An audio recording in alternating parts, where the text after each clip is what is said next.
Let's get back to politics of the day. With me, David Gazzard and Ben Oquist. David, it looks like the Prime Minister's lost a bit of his balance dealing with this issue. It was certainly on show yesterday. How does he regroup? I'd take you back a step there. I just think you've got to look at the totality of everything that is going on at the moment. And while not underplaying the latest debate, you got a guy who is dealing with floods, you got a guy that's dealing with the rollout of the vaccine, you got a guy that's dealing with coming out of JobKeeper, so it's people's jobs and the economy, you got a guy that's dealing with a fundamental realignment in the world order around the election of the Biden government, and that's going well. You got a guy that's dealing with, we'll probably get to this later with Ben, with getting to climate targets. There's a lot of really big issues, including getting to the budget. So this is a really complex cultural change that we're confronting here, and it's difficult. And it's involving a whole range of legal precedents that have to be unpicked. It is really tough to say all the right things while going the right way and supporting colleagues through and changing the culture and talking to staff and getting this right. The one thing I think is... So basically you're saying it's hard, so stuff-ups will happen. I think there will be times where you have to feel your way out there. It is totally new. The good thing is he comes out, he says what he was, he goes up, maybe that wasn't good, he apologises. And this is my point, and this is where I get to. Of all the people you would want managing this, it's a guy like Scott Morrison. Unimpeachable character, family guy, great values, trusted by his male and female colleagues.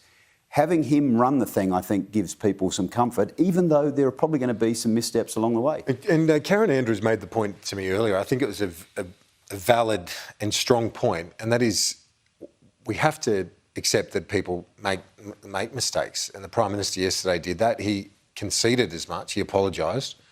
And, Andrew Clennell and I were talking about it earlier. Peter Beattie made an art form of apologies and won 4 elections. I mean, people like, as Gaz said there, they like to see a politician own up and also take responsibility for what is a diabolical issue right now. It is. I think the problem is this. Richard Miles said something important today at the Press Club while talking about something else and answering a question about this. He said it was the most significant debate around these issues of gender equality and women's rights that he's seen in his lifetime. And the Prime Minister has been seen to be slow into that.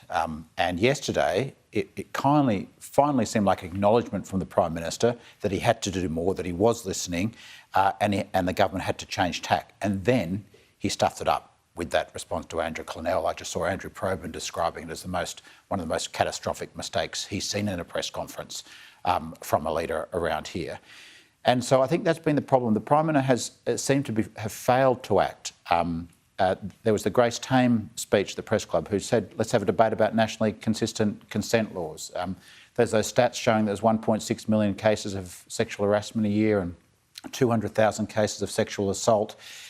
All the time, the Prime Minister hasn't seemed to be taken hold of that debate. On top of that, despite what Gazzard said about the Prime Minister's character, he seemed to be running an agenda that wasn't friendly to women. We've had the wage gap. The government's policies potentially making that worse. We've got a gap in superannuation where women get 28% less super. The Liberals don't have enough women in the lower house. Australia ranks 50th in the world for women representation. The PM hasn't been leading and in control of that debate, and that's what has set him back. And it's all come too late. I've known Scott now for 17 years, and the first job we had together 17 years ago, he was the State Director in New South Wales. And this is where Karen is right about this from your segment earlier. One of his priorities at that stage was getting women pre-selected into New South Wales Parliament. I don't think that has changed. I fundamentally disagree with you there, Ben. Okay, well, I think it needs to be central to his Prime Ministership from here on in. That's one thing I think he needs to embrace it. But just quickly, Clennell and I were talking before about the likelihood that Porter won't come back. It's certainly not into the AG's role. Dennis Shanahan's reporting now that Peter Dutton expected to move into Defence and Stuart Robert into Home Affairs. Only 20 seconds each, but your thoughts on that? Look, I think there's still a place in Cabinet for both Christian and Linda, but there's a number of reasons why, probably structurally, health reasons and also legal reasons for Christian that you might want to change, but that's with the PM. Those rumours have been around for a week about Dutton and Stuart Robert. I guess they're true. It's not tenable for Christian Porter to remain as Attorney General now. They've already had to hive off so many parts of his portfolio, it won't work. This week is the week where politics got transformed in Australia. I think before now, people really thought Scott Morrison was marching towards another election win. Now it looks competitive, and we're going to go back and see this as the turning point. Ben, Gaz, thank you very much.